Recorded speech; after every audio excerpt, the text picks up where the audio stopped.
I also understand that Wally is maybe a little bit nervous. Yes. About playing his role. Can you tell me about that? Is that true? That's Absolutely. It's so bizarre. Wally Shawn is a wonderful actor. He's a playwright. He's a writer. And one of the smartest guys in the world that you'll ever meet. I mean, he was perfect casting for Vincini because, you know, when he says that line, you know, Plato, Socrates, morons, it's right because he's a genius, right? And I'll never forget, I only had one scene with him, right, which is the iocane powder scene. And I got to the set, and he was sweating. And it wasn't particularly warm. In England, it never gets particularly warm, right? But I saw him sweating, I'm like thinking, how come Wally Shawn, the smartest guy in the room, is sweating over this little scene? I couldn't understand it. So I went up to him and I said, is everything okay? He goes, yeah, it's fine, it's fine. Turns out later on, he told me over dinner that his agent had told him that he wasn't the first choice for the role of Vincini. I know, inconceivable, right? His agent told him that Danny DeVito was the first choice. I know. And poor Wally, who's a very sensitive guy, was carrying that with him the whole time. He said, he came up to me the second day and he goes, they're gonna fire me. They're gonna fire me, they're gonna send me home. And I'm sure Danny DeVito's on the plane already. And everyone was saying to him, you're crazy, Wally. I mean, you're fantastic. And then he went up to Rob Reiner, said the same thing. He goes, it's okay, my bags are packed, I'm ready to go. And Rob's like, what are you talking about? He goes, no, it's okay, I'm sure Danny's already here, it's fine. And Rob goes, what's the matter with you, Wally? He goes, I don't know why you cast me in this role. I'm not even Sicilian, I'm a Jew from New York. I mean, but Rob said to him, but Wally, when you get angry, your face goes red and it's funny. And to this day, I don't think Wally Shawn knows how great he is in that role. And right, I mean, is he not fantastic?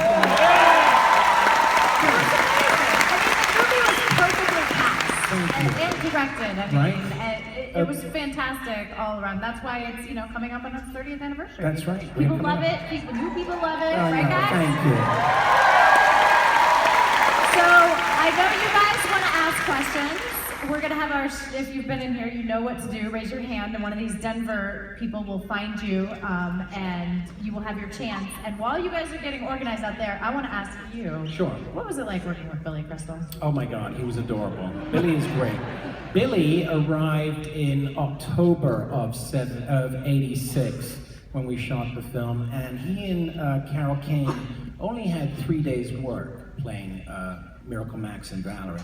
But they had to go through about 7 hours of makeup, all that prosthetics, right?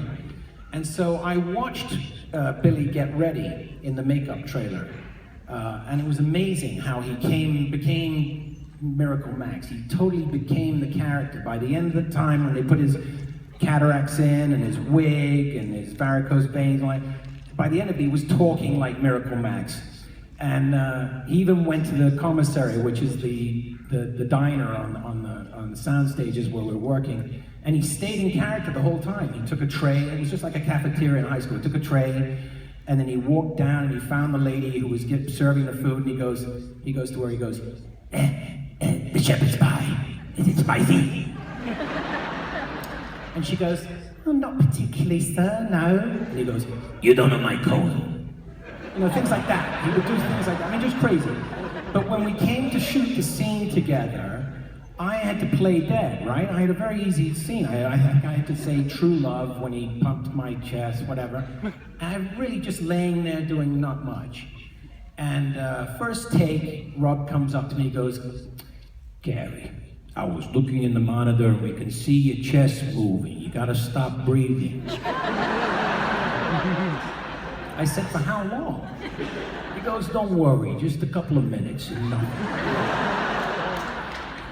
Then he walked over to Billy and he whispered something in his ear. And I didn't find out till I had dinner with Rob Reiner about a year ago. And what he whispered in Billy's ear was this: just go for it, right? Not that Billy needed much coaching. Rob yells action, and Billy launches into, I swear to God, 3 hours of medieval Yiddish stand-up, okay? I mean, and some of it was very blue. There are kids here, I can't repeat some of it, but it involves Vikings and sheep, okay? Crazy, crazy. So we're laughing hysterically, right? Rob Reiner is laughing so hard, the sound guy banishes him from the set. He says, I'm sorry, Governor, you ruined the take. You'll have to be off the soundstage. And Rob says, what are you talking about? I gotta direct the film. Where am I gonna go? They set him up the monitor out in the hallway because his laugh is so loud. Take 2. More sheep, more Vikings, whatever. The whole thing, crazy. I start laughing. Of course, I'm supposed to be playing dead. Forget that. So they replaced me with my rubber dummy, the one that Fezzik's running around with in the forest, right? Now I'm in the hallway watching. It's just down to Mandy and Andre. And Andre's just laughing like this. Kind of like Lurch, you know? And Mandy says, and he swears to this day, it's the only injury he got in the movie. He said he bruised a rib trying to hold his laugh. So that was the day with Bill.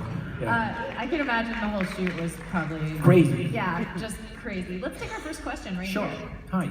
Hi, Cary. Thank you for coming to Denver. I'm very excited to see you. Thank you. What's your name? Joelle. Joelle? Yes. Hi, Joelle. Hi. I would like to ask you really quick about Psych. Okay. Pierre. Thank you. I was wondering how you got onto Psych. Were you approached by James Roday, or did you approach them? I would have approached them because I love the show so much, but they actually approached me and they said they wrote the character for me. I know, how crazy is that? I know, right? Yeah, very, very blessed. A lovely role, Desperate, great fun to play, and those guys were crazy. I mean, so funny. I'll never forget the first day of shooting. I'm on the set, and James and Dule were being chased by bad guys around a cabin or something, and then Dule did this little girly scream. He went, ah, like, and I lost it. I'd forgotten that he did that. I was lost it. I ruined the take because it's the most ridiculous little girly cry. Have you ever seen him do it? It's ludicrous. It's totally ludicrous. These guys were so funny. There are so many outtakes. I hope they publish them all someday. I mean, we laughed so hard on that show. Crazy, crazy stuff. Yeah. Thank you. Thank you. And you were great on that show. Thank you. Big fan of that show. Hi, right here. Hi. So to build on that, actually, is what is your favorite episode that you filmed from that show? The favorite episode? Yeah, that you filmed. Gosh, they were all fun. The Rusty Dagger was pretty silly. Honestly, I had so much fun doing it. It all became one experience for me. I would just look forward to getting that call to come on back and do some more. I mean, they wrote that show was really well written, I thought. It was very funny, all the 80s references, right? Yeah, there you go. All the 80s references, and I was sad when it got canceled. I mean, the show was a phenomenal hit for USA, and I'm sad it went away. But anyway, it's there. If you ever want to go online and check it out, it's always there. Yeah. Thank you. Thank you. Awesome sword. That's great. Is that a sword? What have you got there? Oh, it's just the marker station as food. Oh, I see. Oh, thank you. I need that because I'm kind of blind. And Okay. guess what? It's your turn again. Hi. First of all, I want to say I'm a huge fan, but Hi. What's your name? Hannah. Hi, Hannah. How are you? I need a hug right now.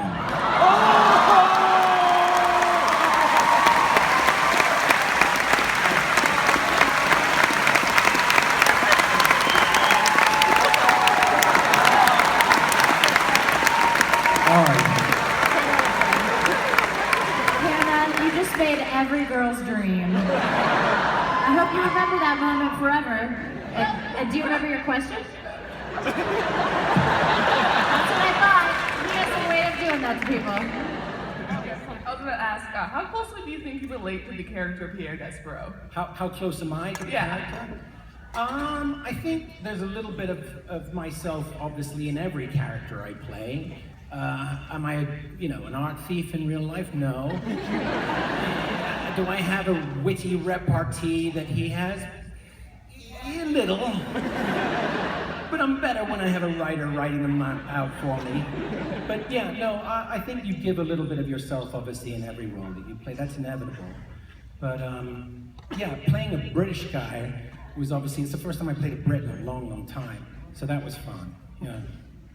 Thank you. Thank you, Anna. Thank you for the hug. And now we're going to go back over here. Hi. Hi. What's your name? Hi, Craig.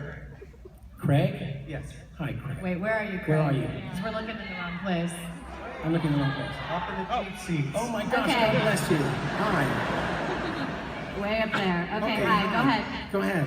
I work at a bookstore, and I highly recommend your book to people. Oh, thank you. I was just wondering what the experience was like for you writing that. Yeah, it was an amazing experience. I was very lucky. I had a co-writer, a guy by the name of Joe Layden. Simon & Schuster, who published the book, came to me and they said, so look, we're going to send you a bunch of writers' books to read, and then whichever writer you think is closest to the kind of work that you'd like to do, we'll set you up with that guy and he'll help you write it. It's like a ghostwriter. You help organize your thoughts and the interviews and everything. And so they sent me a lot of writers, and I found this one guy, Joe Layden. It turns out he'd co-written, 4 New York Times bestsellers already. I thought, that's the guy right there. And he's terrific, terrific guy. And together we really molded the story and how to tell it. And it was a beautiful journey for me. I learned so much. There's so much work involved in writing a book. It's more than like a movie. It took me almost a year to write. And I had a lot of help. It takes a village, really. There's all kinds of editors involved. But it was a beautiful experience. I learned so much. And it was nice to go back and remember, I was terrified when I got offered the opportunity to write the book. I'll never forget, they called me at home. They said, so, we'd like to pitch this idea. And I of course, I said, yes. What was I going to say? No, right? And I said, yeah, sure, sounds terrific. And then I hung up and I turned to my wife and I go, that was 20 years ago. I only remember maybe 3 stories, right? So I was kind of afraid to share that with them. So I called Norman Lear. Norman Lear, if you don't know who he is the producer of The Princess Bride. He also produced some great TV in the 70s. All in the Family, Archie Bunker's House, and The Jeffersons, and he's a great producer. And I called him and I said, Norman, I have an issue. I've been asked to write this book, but I don't remember all the stories from the set. And Norman helped me. Norman said, here's what I'm going to do for you, Cary. I'm going to send you all the call sheets. And the call sheets are what you get given as a member of the crew that tells you what you're shooting that day, what your call time is, and where the location is, and so on, including all the rehearsals and everything. And he said, when I send those to you and you look at them, it'll help jog your memory. And about a week later, after I had lunch with him, he sent me this beautiful bound dossier filled with all the call sheets, and all in order, and I literally opened the first one up, and it was like I was right back there 25 years ago. It was incredible, and it helped me enormously because I suddenly remembered all these stories that I'd forgotten about, including the fart and everything. And of course I remembered where I was, what I was shooting, and what scene I was doing, and everything. It was great. Yeah. Thank you. Yeah, thank you for asking about that. The book's fantastic. By the way, if you haven't read it, you should definitely pick up a Thank copy. you, Claire. Thank Yeah. you. Let's go right here. Yeah, sure. Hello, my name is Tara Center, and I wanted to have you share a memory from Twister. Okay. You're such a rebel. Sure. Twister. Okay. So we filmed that in Oklahoma City. Yes! Let's hear it for Oklahoma. Wonderful people in Oklahoma, by the way. We were in Ponca City and in Norman. Yes, Ponca. There's a few people from Ponca here. Okay. And it was a long shoot. We spent about 6 months making that movie. A long, long time together. So we had a lot of time off. And so the producer of the film was a lovely lady by the name of Kathy Kennedy, who works with Steven Spielberg a lot. You've seen her name on Raiders and a lot of movies of Steven's, yeah? And I went up to her one day in the trailer and I said, Kathy, I'm playing this storm chaser. I feel like I need to go out there and chase a storm. And she looked at me, she said, what are you, out of your mind? I wouldn't let you ride a motorbike. Forget chase a storm. Or an all-terrain vehicle. I go, no, but Kathy, look, if I take a real storm chaser with me and maybe somebody, you know, who knows how to drive really well, would you trust me with it? And she said, no way, forget it, it's not happening. And I worked on her for days. I'm like, I'm an actor, I need to get out there and experience it. How can I possibly, you know, all this stuff about needing to be, you know, in the moment and experience the twister. And I didn't know what I was talking about at all, really, because you don't really need to chase a twister to play a storm chaser, okay? This was all in my head. Finally, she relented. She's like, all right. You need to take a walkie-talkie with you. I want a bodyguard. I want a real storm chaser, and I want the guy who's our consultant to be on the radio with you all the time. And if you ever get close to one, he'll get you out of trouble. I'm like, great, thank you, Kathy, that's terrific, right? This is how silly I was. I get in the car, and we drive to a place called Pretty Prairie, Texas, which is where the storm chaser says there's a cell appearing, right? And we're driving around and we don't see anybody, and suddenly there's hail the size of golf balls hitting us. And the storm chaser in the back seat, he's got his computer, he goes, it should be around here someplace. We're definitely getting close, you know. Meanwhile, the car's getting dented from all this hail. And we turn a corner and suddenly there is like an F3, right? And I swear to God, don't try this at home, folks. Trust me, this ain't no joke. I literally almost peed my pants. I'm not kidding. This thing came toward us so fast. I remember sitting in the front seat, I turned to the driver and went, reverse. And he goes, what? I go, reverse now. He goes, what? I go, get out of here now.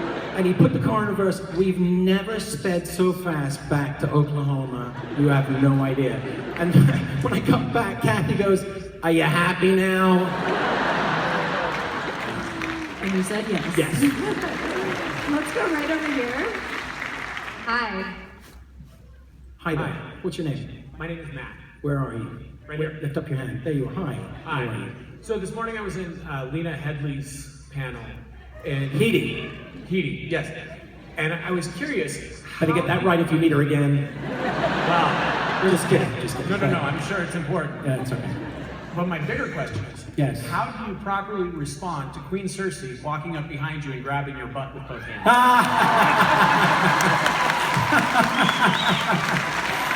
I'm sure that's not the first butt she's ever grabbed, by the way. No, she's terrific. Lena and I had a terrific time. We made a movie years back. You may not have seen it. It was called The Jungle Book. It was the first Jungle Book. Thank you. And it was her first movie, and she was a pro. I mean, we already knew working with her on that show. We were like, okay, this girl's a star. You know, I mean, she was fantastic. And I recommend, if you haven't seen it, go back and look at it. She's great. It's a great cast. Sam Neill, Jason Scott Lee, John Cleese is in it. It's a great cast. It was great fun. We filmed it in India. It was a lot of fun. She's terrific. I love it dearly. I mean, how great is she in Game of Thrones, right? I mean, She's fantastic. She's awesome. She's amazing. Thank Amazing. you. Yes, hi. Hi. What was your most uncomfortable scene in The Princess Bride? You're so sweet. What's your name? Caitlin? Caitlin, you're getting a hug too. 12 out of 10.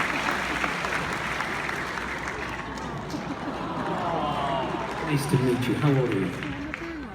11. How many times have you seen the film? Once, but I really love it. That's so sweet. Were you scared by the rouses, the rodents of unusual size? No. You weren't scared by that?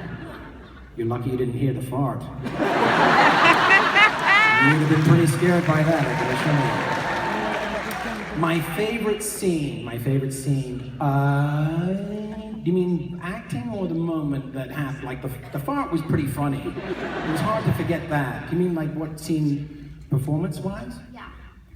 Performance-wise, I would have to say that I was very proud of the fencing because we worked really hard on that. And plus I had a broken toe, so I was pretty amazed I could get through that. But yeah, I really was happy that that came off well.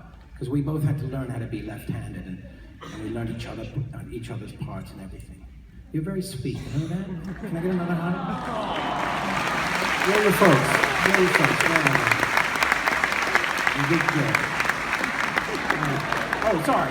You're the mom. I got you. You want a hug too? Of course.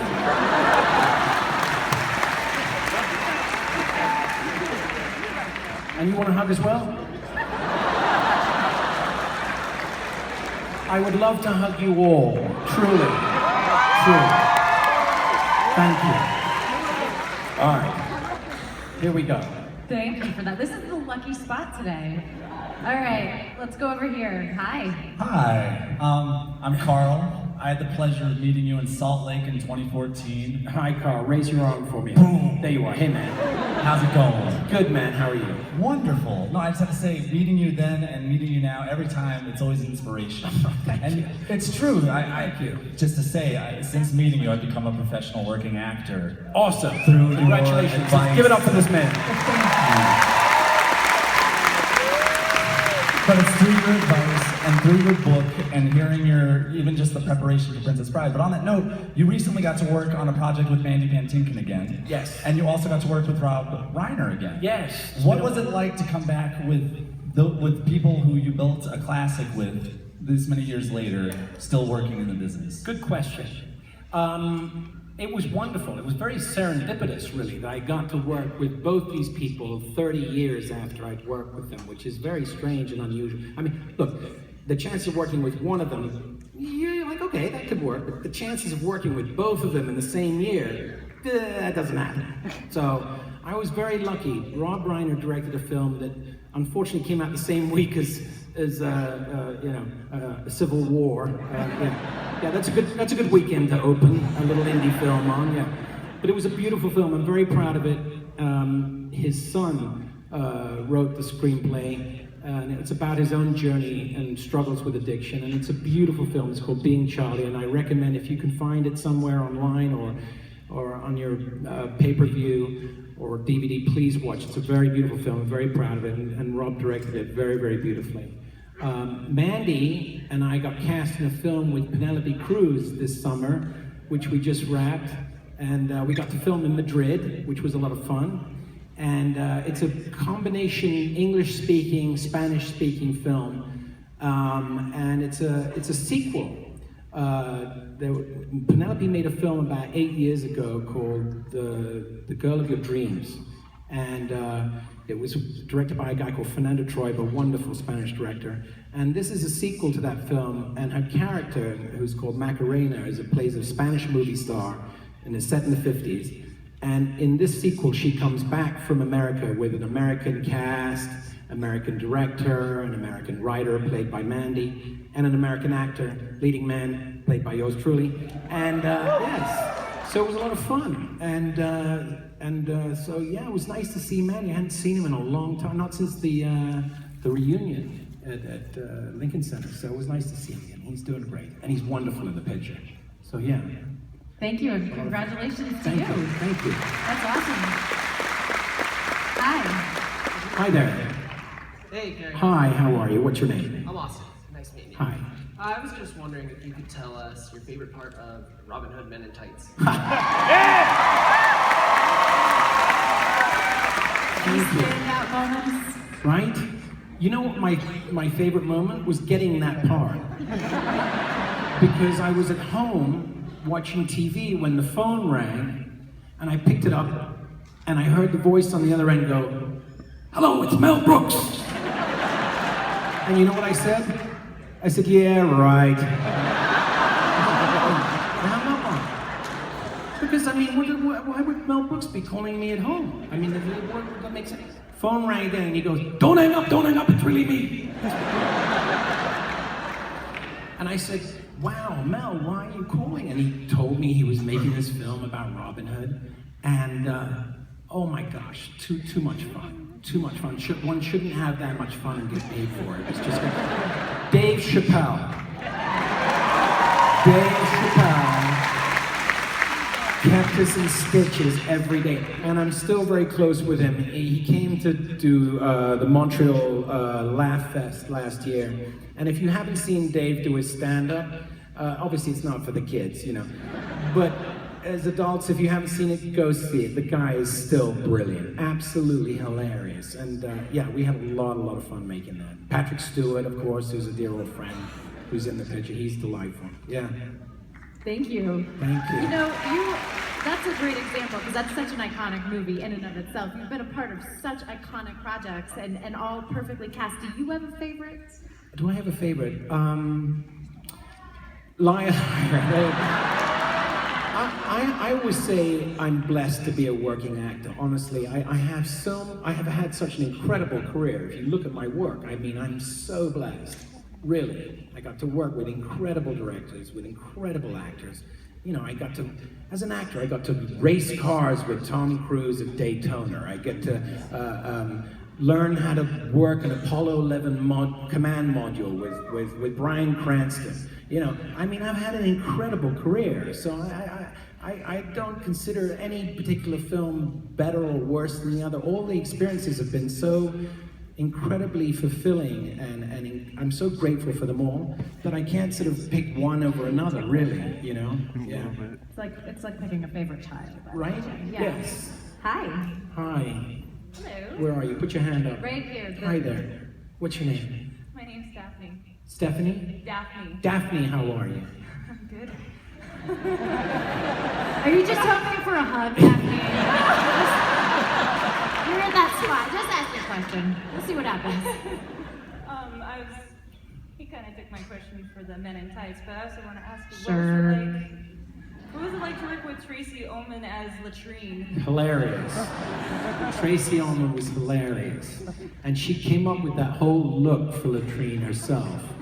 And she was very funny. I didn't actually have any scenes with her, which I was kind of bummed out about. But I was instrumental in getting Dom DeLuise cast. I made sure that Dom was, and you know the actor who's played the hangman, who was in Blazing Saddles? I got him in the movie too. Yeah.